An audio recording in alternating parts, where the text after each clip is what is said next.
In this video we will cover some facts about Christmas that people come to believe. And we will break it all down so you will know the truth. Christmas, a season of joy and tradition, is surrounded by myths and misconceptions. This video debunks popular Christmas myths, exploring their origins and facts and truths to enrich your understanding of this holiday. As you discover the facts behind the festivities. Do you even know where Christmas comes from? Christmas did not come from God of heaven or Jesus Christ. It does, however, mention a number of annual celebrations that the Jewish people were supposed to remember. As you remember, Jesus Christ was Jewish. And Christmas is not celebrated by the Jewish people. And we as Gentiles are grafted in. Cornelius is traditionally held up for honor as the first Gentile to be converted to Christianity. The mandate given them by the Lord to go into the whole world. After the resurrection by the preaching of the apostles. And baptize those they encountered in the name of the Father, and the Son, and the Holy Spirit. So we are supposed to do what God of heaven through Jesus Christ commanded us to do. And if you hate Jewish people, how can you call yourself a Christian? Or a follower of Christ? Now go read Psalm 122 verse 6. Now they celebrate Hanukkah starts this year on December 21st, at 8:40 a.m. Hanukkah is Judaism's 8-day festival of lights, begins this year on Christmas Day. Only the fourth time that's happened since 1900. In fact, it is a man-made tradition. And not based on the Bible. Let's dig further. Now you know that December 25th is not Jesus Christ's birthday. Some scholars believe that he was born between 6 BC and 4 BC. Based partly on the biblical story of King Herod the Great. As for using Christmas, dates back centuries, respected in religious circles. Far from diminishing its significance, it maintains the essence of the holiday. This myth highlights how language evolves.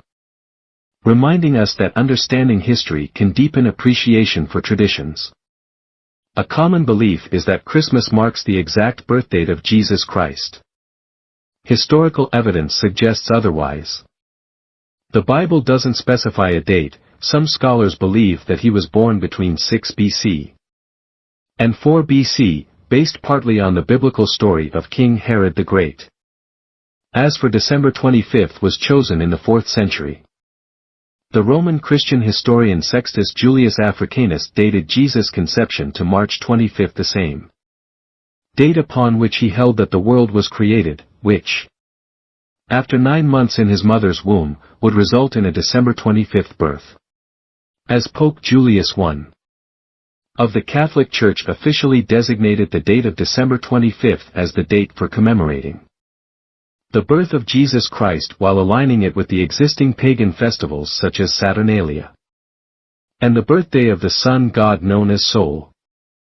And this date aligns with pagan winter solstice festivals, merging Christian and cultural man-made practices. Christmas has evolved into a global celebration, embracing diverse man-made traditions. Understanding this encourages embracing Christmas's multifaceted nature, created by the Romans and pushed by the Catholic Church, celebrating unity and goodwill across cultures. To deceive people into thinking it is right. And people are going to believe what they want to believe anyway. Even they know the truth. They will still do the opposite. And you will see this a lot in third world countries, especially in the Philippines. Saying they invented Christmas, as they start embracing it in September. And it goes sometimes into January or February. As most people in the Philippines are Roman Catholics and follow their man-made traditions. Which is 78% of the country. Which is 85 million people. And you have Islam in the southern part of the Philippines. And did you know that the first religion in the Philippines was animism? And shamanism are the first religions in the Philippines. Ancient Filipinos worship the supreme being or the creator they call Bathala. They also worship other gods, goddesses and the spirits of nature like the Dewatas and Anitos. Which is a form of idol worship. Which God of heaven is against. The facts remains that Christmas was invented by the Roman Empire in 336 AD. As a way to co-opt and tame the raucous pagan holiday of Saturnalia. Which was itself essentially a celebration of the days getting longer after the winter solstice. The Bible makes it very clear religious activities associated with Christmas are man's own idea. And so constitute vain worship as written in Matthew 15 verse 9. Continuing to celebrate Christmas despite knowing some of its pagan origins is an act of rebellion against the true God while exalting false gods as written in 1 Corinthians 10 verse 21. The Bible forbids the observance of special days, months or years as written in Galatians 4 verse 10. And those who practice such traditions are weak Christians, thinking they are accepted by God as written in Romans 14 verse 1-5. Now do you see the truth in what you are doing, and you will be held accountable for your actions. Even though you called yourself a follower of Jesus Christ and you're celebrating a pagan holiday. The modern Christmas tree tradition began in Germany in the 16th century, gradually blending with Christian customs. Today, it's a symbol of joy, unity, and celebration across cultures. Dutch immigrants brought the legend of Santa to New York in the 1600s. And Germans brought Christmas trees in the 1700s. Christmas trees are often associated with Christian traditions. But their origins predate Christianity. Ancient cultures, like the Egyptians and Romans, used evergreen plants in winter festivals. Some people think Christmas trees were mentioned in the Bible in these verses. Jeremiah 10:1-5 says the following, "Hear the word which the Lord speaks to you, O house of Israel. Thus says the Lord, do not learn the way of the Gentiles, do not be dismayed at the signs of heaven, for the Gentiles are dismayed at them. For the customs of the peoples are futile, for one cuts a tree from the forest. The work of the hands of the workmen, with the axe. They decorate it with silver and gold, they fasten it with nails and hammers so that it will not topple. They are upright, like a palm tree. And they cannot speak, they must be carried, because they cannot go by themselves. Do not be afraid of them, for they cannot do evil, nor can they do any good." At first glance, it might seem that verses 3 and 4 are referring to Christmas trees, cut from the forest and decorated with gold and silver trimmings. But a more careful look at the entire section makes it clear that God is talking about making a carved image or idol from the trunk of a tree. He speaks of a craftsman shaping the wood, the work of the hands of the workman, verse 3. This is made clear in the context of the following verses. Specifically verse 8, "But they are altogether dull-hearted. And foolish, a wooden idol is a worthless doctrine." Later in the chapter the contrast is drawn between the false gods that have not made the earth and the true God, the Creator. See verses 9-11. Verses 14 and 15 speak of worthless idols and images that are only objects of mockery of God of heaven. Now the practice of making an idol from the trunk of a tree is also referred to in Isaiah 40 verse 19-20 and chapter 44, 14-17. Both Isaiah and Jeremiah declare the futility and absurdity of making and worshipping idols. When looking at the verses of Jeremiah, we must remember that Christmas, of course, came into being long after Christ's death and resurrection, years after the Bible was written as a day to honor his birth.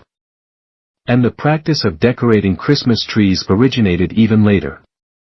Therefore, these Bible verses are not referring to Christmas trees, but idolatry, for which God of heaven prohibits people to do, 'cause they are nothing but images and stationary objects made by the hands of men or women and have no life in them. And they open the door to demon spirits. Keep in mind, however, that although Jeremiah 10 verse 1-5 is not referencing Christmas trees, It would be valuable to look into the origin of the Christmas tree and the celebration of Christmas on December 25th, since neither one are mentioned in the Bible. The Yule tree's brightly colored decorations and lights symbolized stellar objects, spirits of those who died, religious events, and figures, and provided edible treats. This is the basic for Christmas trees and how they came to be. Eggnog is often considered an American holiday staple, but its origins lie in Europe. Tracing back to medieval Britain, where posset, a warm milk and ale mixture, was enjoyed. Eggnog evolved, incorporating eggs and sherry, eventually crossing the Atlantic with settlers. In America, it became associated with Christmas festivities, using locally available ingredients like rum. Do you have any idea where eggnog come from? From the beginning, eggnog was a decadent drink featured at celebrations and holidays. 13th century English lords and ladies used it to toast to wealth. And the ancient Japanese used a version of it to alleviate colds and sore throats.